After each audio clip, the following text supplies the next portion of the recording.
The setting was one of the most recognisable political addresses in the world, 10 Downing Street. On a cool London afternoon, the Black Door opened once again to welcome a wartime ally. British Prime Minister Keir Starmer stood waiting as Ukrainian President Volodymyr Zelensky arrived for a bilateral meeting. The moment was formal, yet familiar. Two leaders who have spoken many times before, now meeting face-to-face in a new phase of a long conflict that continues to grind on. As the two men greeted one another with a firm handshake, the cameras clicked in steady rhythm. Their expressions reflected both warmth and seriousness. There was no sense of ceremony for its own sake. Their meeting was the continuation of a wartime dialogue that has lasted nearly 3 years. Zelensky's visit carried an unmistakable urgency, shaped by the ongoing battles back home and the need to reaffirm support from Europe as winter approached. Inside the meeting room, the two leaders took their seats across from each other. It was here that Prime Minister Starmer spoke first, addressing not only Zelensky, but the broader situation facing Ukraine. His tone was deliberate, reflecting both frustration with the Kremlin's strategy and steadfast commitment to Ukraine's defence. He said, "What we have seen from Putin is an absolute unwillingness to engage, well over contrary, with ever-increasing attacks on civilians and children." The remark was pointed. In recent weeks, reports from eastern and southern Ukraine had described intensified Russian bombardments against residential districts, rail infrastructure, electrical grids and medical facilities. These strikes had been timed to weaken Ukraine's logistical capacity ahead of winter, disrupt daily life and pressure political unity among Ukraine's allies. Starmer's words reflected a shared understanding between London and Kyiv. Moscow was not preparing for compromise but for escalation. Zelensky listened, nodding as Starmer spoke. When it was his turn, he responded with a message of appreciation that carried both sincerity and strategic significance. He said, "We are grateful to your country for its tremendous support." His voice carried a tone familiar to anyone who has followed the Ukrainian leader since 2022, clear, firm, emotionally measured. Gratitude, but also a reminder that the war continues and that support must not weaken. Outside, the British and Ukrainian flags fluttered strongly in the wind above Downing Street.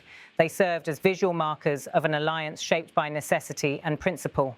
For Ukraine, the United Kingdom has been one of the most reliable partners, one of the first to send anti-tank missiles in the early days of the war, one of the first to push European allies to increase artillery production, one of the earliest to approve training programs for Ukrainian pilots learning to fly next-generation fighter jets.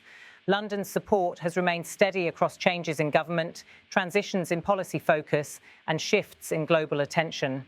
The conversation between Starmer and Zelensky extended beyond general statements of support. The two leaders discussed battlefield realities, the pressure on Ukrainian defensive lines, the struggle for resources, and the delicate process of maintaining morale among soldiers and civilians. Ukraine's military has been stretched thin. The front spans over 1,000 kilometres, with fighting ranging from trench warfare in the east to drone battles in the south to strategic air defence struggles across the country. For the United Kingdom, the meeting was also about messaging to Russia, to Europe and to its own public. Starmer has repeatedly insisted that support for Ukraine is not simply military aid. It is part of a broader commitment to international stability and democratic security. The British government sees the war not only as a regional crisis, but as a test of the international system, one that could shape global norms for years to come. In the meeting, Starmer emphasised that the UK would continue to stand with Ukraine regardless of how long the conflict lasts. The tone was clear. This was not about temporary political positioning, but a sustained strategic partnership.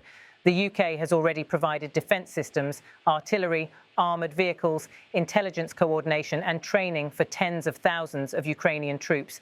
Discussions now include long-term security guarantees, reconstruction support and energy resilience planning. Zelensky arrived in London with specific objectives. Ukraine is preparing for the cold months, when battlefield operations slow but suffering deepens.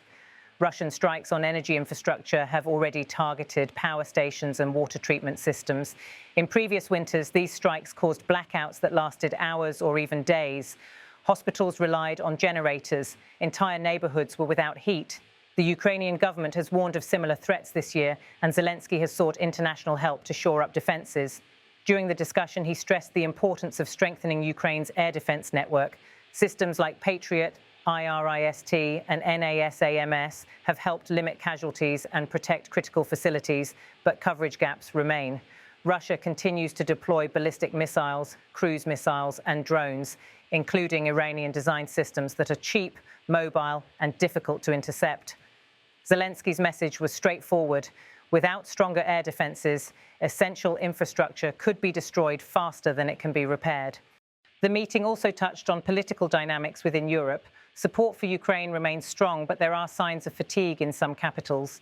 Changing governments, rising energy prices, and internal political debates have influenced how some countries approach military aid and financial commitments. Starmer and Zelensky discussed how to maintain a unified European strategy, including continued sanctions against Russian businesses, officials, and industries linked to the military effort.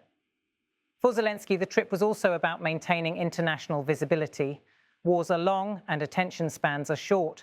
Public interest can shift, headlines can move. Yet the war continues every hour. Soldiers still sit in trenches. Civilians still shelter during air raid sirens. Families wait for news of loved ones on the front lines. By travelling abroad and meeting world leaders, Zelensky ensures that Ukraine's struggle remains visible to the international community. The atmosphere at Downing Street was businesslike but cordial. There was mutual respect between the two leaders. Starmer acknowledged the burden that Ukraine carries, defending not only its own territory, but principles of sovereignty and self-determination that are foundational to global stability. Zelensky, meanwhile, recognized the political and economic cost that supporting Ukraine imposes on its allies. Both leaders understand that the war has reshaped international politics. What happens in Ukraine will influence global security for decades. As the meeting continued, discussion shifted to reconstruction planning. Despite the ongoing conflict, Ukraine has already begun outlining how cities will be rebuilt once the fighting ends. This includes modernizing transportation networks, decentralizing energy grids, and revitalizing the industrial base. British companies have shown interest in participating, and the UK government has expressed support for investment protection frameworks to encourage private sector involvement. Yet reconstruction depends on one condition: Ukraine must secure its borders and maintain its sovereignty, which brings the conversation back to the war itself. Fighting continues around Bakhmut, Avdiivka, Kupiansk, Robotyne and other key strategic points. Ukraine has sought to regain territory, while Russia has fortified defensive lines and expanded drone warfare. The evolving technology of the battlefield has reshaped how soldiers fight, how commanders strategize, and how civilians experience the war. The meeting at Downing Street reflected this reality. The war is not static. It shifts, it adapts, it endures. And in that endurance, leadership becomes crucial. Not only leadership in government offices, but leadership among ordinary citizens who continue their daily lives under the shadow of conflict. When the meeting concluded, the two leaders stood together once more for the cameras. Their expressions remained serious. The handshake that ended the meeting was as firm as the one that began it. Outside, the flags continued to wave in the wind, the Union Jack and the blue and yellow Ukrainian flag side by side. For Ukraine, this meeting was another step in a long journey. For the United Kingdom, it was a reaffirmation of a commitment that began in the early days of the war and has remained steady ever since. The conversation inside Downing Street may have lasted only a short time, but its implications extend far beyond that room into the coming winter, the next year of conflict, and the future of European security. This was not just diplomacy. It was a reminder that the war is ongoing and the world is still watching.